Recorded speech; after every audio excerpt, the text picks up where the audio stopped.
매장을 보면 층고가 5m나 되기 때문에 복층으로 활용할 수도 있고 개방감을 많이 주기 때문에 인테리어적으로도 의미가 있습니다. 오늘은 이곳 시흥 105 신도시에 임장을 나와 있습니다. 105 신도시는 메가박스 주변 상권부터 최근 빠르게 공실이 해소되고 권리금까지 생겨나기 시작한 지역입니다. 웬만한 브랜드는 없는 게 없을 정도로 MD가 잘 되어 있는데 코로나 시국에 이 정도 상권력이면 꽤 괜찮은 편이죠. 이 상가는 베니스 스퀘어라는 종합상가로 아브뉴 프랑이나 메가박스 상권과 더불어 105 신도시 핵심 상가 중 하나입니다. 이 상가 1층 물건 하나가 경매로 나와 있는데 아직 베니스 스퀘어는 1층에도 공실이 좀 남아있다 보니 감정가가 약 7억 원임에도 불구하고 현재는 약 3억 4천만 원까지 유찰되어 있는 상태입니다. CGV가 입점되어 있는 건물에 1층 상가가 3억대, 물건 종류가 상가이기도 하고 유찰까지 많이 되어 있죠. 이런 물건은 보통 대출이 80에서 90%까지 나오기도 하고 때로는 100% 이상까지도 대출이 나오기 때문에 아주 소액을 투자하거나 무투자로 인수할 수도 있습니다. 게다가 임차인을 채워서 보증금까지 받게 되면 투자를 한 게 아니라 오히려 돈을 받으면서 건물주가 되는 것도 가능합니다. 날도 추운데 제가 영상을 찍어왔으니 같이 구경이나 해보실까요? 105 신도시는 경기도 시흥시의 공유수면을 메워서 세운 신도시로 송도 국제신도시의 바로 맞은편에 위치하고 있습니다. 신세계 프리미엄 아울렛이 위치해 있고 서울대학교 시흥 캠퍼스와 서울대학병원이 약 2026년 완공될 예정입니다. 서울대학교 캠퍼스는 자율주행 같은 4차 산업혁명 관련 연구동들이 들어설 예정이며 신도시이기 때문에 굉장히 쾌적하고 살기 좋은 교육, 의료 중심 도시입니다. 여느 신도시와 같이 우선 상가 공급도 많고 공실도 많습니다. 그래도 최근 몇 년 동안 공실이 꽤나 소진되었고 미사신도시에 비하면 양반이라고 볼 수 있습니다. 105 신도시의 중심 상권을 크게 4개로 나눠보면 첫 번째는 중심 상권 정중심에 길게 들어서 있는 400여 미터 길이의 스트리트 상권 아브뉴 프랑이 대장격이고요. 1층은 거의 다 차 있는 상태이고 2층에서 3층도 상당히 채워져 있는 모습입니다. 바로 다리 건너 송도에 제가 팀장으로 개발했던 550m 길이의 트리플 스트리트가 있는데 105대교가 연결되면 두 스트리트형 쇼핑센터가 경쟁하게 되겠네요. 그때가 되면 상권이 유출될 수도 있고 유입될 수도 있습니다. 105 상가에 투자하게 된다면 불확실한 105대교 완공 전에 수익을 내고 다른 곳으로 이동하는 게 안전할 것 같네요. 물론 아직 엄청 먼 얘기고 될지 안 될지도 모를 얘기입니다. 두 번째는 아파트 배우주거와 가까운 쪽에 메가박스가 있는 오피스텔 상권인데요. 전면부 대로변은 병원, 약국, 베이커리 같은 근린 생활형 매장들이 빼곡히 차 있고 그 이면 골목은 유흥상권으로 형성되어 최근 권리금까지 생기고 있는 모습입니다. 첫 번째, 두 번째의 아브뉴 프랑과 메가박스 상권은 스타벅스도 2개나 들어와 있고 홀바셋의 노브랜드 버거에 웬만한 유명 브랜드들 안 들어온 게 없을 정도로 잘 형성되어 성장하고 있고 코로나 시국에도 이 정도면 이 입지의 상권은 앞으로도 더 알차게 될 수 있다는 생각이 듭니다. 이렇게 안정화에 들어간 상권은 이제 경매로도 잘 나오지 않습니다. 나와도 경쟁이 치열하죠. 세 번째는 이번 영상의 주인공인 베니스 스퀘어 상가고요. 단일 상가치고는 굉장히 큰 규모로 지어져서 추후 105의 종합상가 역할을 하게 될 것으로 보여지며 역시나 일시적으로 공급된 많은 물량과 고분양가로 인해 높게 형성된 월세 덕에 공실이 꽤나 많이 보이는 상가입니다. 서울대학교와 서울대학병원 오픈을 하고 코로나도 끝나서 CGV도 정상화가 되고 시간이 지나면서 상가 주인들의 손바뀜이 생기거든요. 그럼 애초에 투자 원가 자체가 달라지게 되고 월세도 점점 내려가는 경향을 보입니다. 그래서 결국 월세가 어느 정도 현실화되고 나면 위치상 차차 공실은 해결될 것으로 보입니다. 네 번째는 주상복합 상가들과 서울대 측 오피스텔 상권입니다.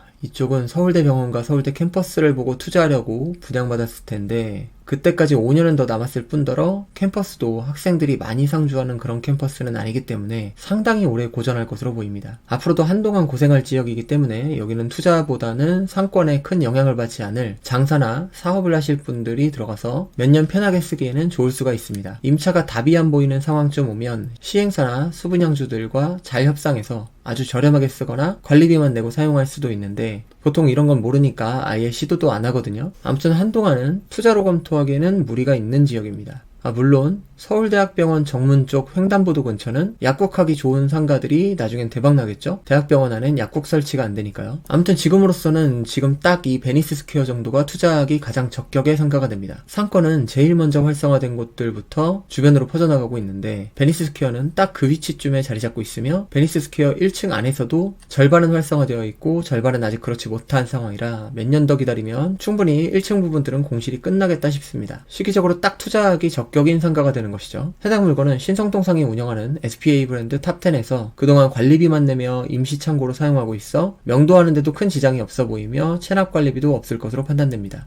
단어가 어렵다고 하시는 분들도 간혹 계셔서 말씀드리면, 임장은 현장에 가서 둘러보는 것을 임장이라고 하고요. 명도는 지금 사용하고 있는 사람을 내보내는 걸 뜻합니다. 매장을 보면 층고가 5m나 되기 때문에 복층으로 활용할 수도 있고, 개방감을 많이 주기 때문에 인테리어적으로도 의미가 있습니다. 또한 두 면이 도로변과 붙어있기 때문에 오토바이 접근성도 좋아 배달 장사를 하기에도 괜찮은 상가입니다. 뒷골목 쪽으로 문을 하나 더 내서 배달 전용 출입구로 사용하기도 좋아 보이고요. 요새 코로나 때문에 배달이 대세인 건 아시죠? 그리고 한번 익숙해진 배달 시장은 코로나가 끝나도 계속 커질 것으로 보입니다. 상가는 다방면으로 활용도가 있을수록 구할 수 있는 임차인의 풀이 늘어나게 되고 매각할 때도 셀링 포인트가 될 수 있습니다. 여기서 반드시 이기는 상가 투자 원칙 3가지 다시 한번 상기시키고 할까요? 사실 저 같은 경우에는 많이 해봤으니까 딱 보면 답이 나와서 대충대충 투자합니다만, 초보자일 때 불안함을 달래고 실력을 늘리기 위해서는 딱 이 3가지의 답이 나오면 투자하시면 됩니다. 1. 사서 바로 팔아도 팔린다. 2. 바로 임대를 놓으면 임대가 된다. 3. 만약 이도저도 안되면 내가 써도 된다. 이 3가지의 요건을 충족했을 때 투자하면 됩니다. 이날 저는 춥고 배고파서 실제 중개사무소들을 방문하면서 조사까지는 못했고요. 진짜 투자하게 된다면 최대한 많은 중개사무소를 들러 매매가나 임대가를 알아봐야 합니다. 우선 온라인 매물을 기준으로 보면 현재 비슷한 수준의 상가는 분양가와 비슷한 8억 정도의 매물이 나와 있고, 개인적인 생각에도 4억 5천에서 6억 사이에는 결국 매각할 수 있겠다는 감이 오는 상가였습니다. 같은 상가의 1층 상가 월세는 약 140만원에서 250만원 가격에 형성되어 있고, 위치나 여러 요건을 보정해봤을 때 경매 물건은 현재 기준으로 봤을 때는 100에서 150만원 정도가 적당해 보입니다. 100만원이 되면 공실기간은 짧아지겠지만 10년간 임차인을 내보내지 못하고 월세도 5%밖에 못 올린다는 단점이 있고, 월세가 낮으면 차익 보고 파는 게 오래 걸리겠죠? 150만원까지 받으려 한다면 공실기간이 좀 길어지게 될 겁니다. 물론 적극적 임차 작업을 하면 빨리도 됩니다만, 제 지금 체력으로는 힘들기도 하고 이건 나중에 따로 강의로 다뤄보겠습니다. 만약 실사용은 절대 못한다라고 가정하면 어차피 투자비가 거의 안 들 거기 때문에 월세 자체를 딱 이자만 감당할 수준으로 해두고 묻어두는 것도 방법입니다. 사실 공실이라는 게 가격만 내리면 결국은 다 차게 되어 있습니다. 코로나 끝나고 상권 안정화되고 그때 제값 받고 팔게 되면 투자 원금보다 최소 몇 배는 더 받고 팔게 될 거예요. 하지만 기간이 오래 걸리기 때문에 컨텐츠용으로 찍으려는 저의 의도에는 부적합하다는 생각이 들었습니다. 마지막으로 실사용해버리는 방법입니다. 이 상가 안에서도 탑10까지가 딱 유동이 발생하는데, 이 유동을 끌고 올 수 있을 만한 장사를 시작하거나 유동과 전혀 상관없는 장사를 하는 것도 방법이죠. 워낙 싸게 낙찰받기 때문에 월세 부담이 작아서 주변 경쟁점보다 비용에서 유리하잖아요.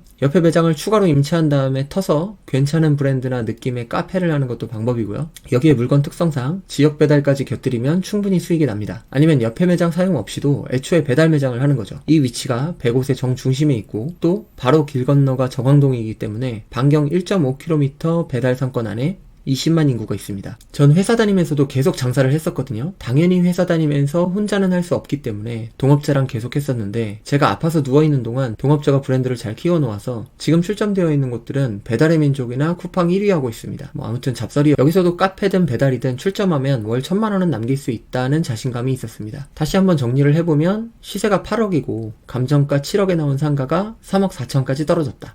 상가는 수익률 접근법으로 팔기 때문에 지금은 밸류에이션을 매길 수 자체가 없지만, 상권이 확장되고 있고 코로나 종식 후 CGV 활성화가 되면 더 가치가 오른다는 셀링 포인트를 강조해서 분양가 대비 반가격인 4억 5천만원 정도의 급급매 내놓으면 팔릴 가능성이 있다. 대부분 대출이 나오기 때문에 1, 2억만 더 받아도 수익률은 몇 배가 남게 될 것이다. 빠르게 임차하려면 투자비를 최소화하고 임차료는 이자 정도 수준으로만 책정하면 금방 임차가 될 것이다. 10년 정도 묻어두고 투자한다고 생각하면 공실 걱정 별로 없이 발은 뻗고 자다가 상가임대차보호법 10년 다 끝나고 나서 시세대로 임차료 올려 팔면 수익률이 꽤 괜찮으리라 보인다. 중개사들처럼 수동적으로 앉아서 오는 손님 기다리는 게 아니라 임차 전략을 세워 능동적으로 임차를 맞춘다면 월세 150만원 시세 수준에 빠르게 맞추면 4억 5천짜리 매장이 되고, 200까지 받을 수 있다면 6억에 팔 수 있다. 만약 실투잡이 3천이었다면 1년 안에 10배도 벌 수 있게 된다. 마지막으로 실사용 전략이다. 해당 상가 1층 골목은 원래 MD 계획은 패션 위주였던 것으로 보이나 추후 먹자 골목이 될 가능성이 더 높아 보인다. 고로 나라면 작은 홀과 배달 중심의 매장을 직접 하겠다. 사실 이 물건은 낙찰받아서 수익화시키는 장면을 보여드리면 어떨까 하는 생각이 들어서 위치 같은 건 최대한 안 알려지게 해서 과정이랑 매출 중심으로 컨텐츠를 찍어볼까 하고 골랐던 물건이에요. 썸네일 제목까지 정해놨었는데 공짜로 주운 상가에서 월수익 1000만원 만들기. 근데 이날 임장 나간 날이 마침 방역패스 시행일이더라고요. 원래 혼밥은 되는 거라 문제없을 줄 알았는데 가는 식당마다 혼밥도 거절당해서 밥도 못 먹고 추운데 쏘다니다 이틀 동안 몸이 안 좋아 꽤 고생을 했습니다. 매장 세팅하려면 한 달은 배구까지 왔다 갔다 해야 될 텐데 아직은 그럴 때가 아니다 싶어 바로 포기했습니다. 창업 컨텐츠는 추후에 날도 따뜻해지고 체력도 좀 올라오면 다시 기획해 보도록 하겠습니다. 오늘은 랜선 임장 영상을 준비해 봤는데요. 아직 제가 건강하지를 못해서 자주 찍지는 못할 것 같습니다. 속히 튼튼해져서 이런 영상도 자주 준비해 보도록 하겠습니다. 오늘 영상이 여러분에게 조금이라도 도움이 되셨으면 좋겠습니다. 긴 영상 시청해 주셔서 감사합니다.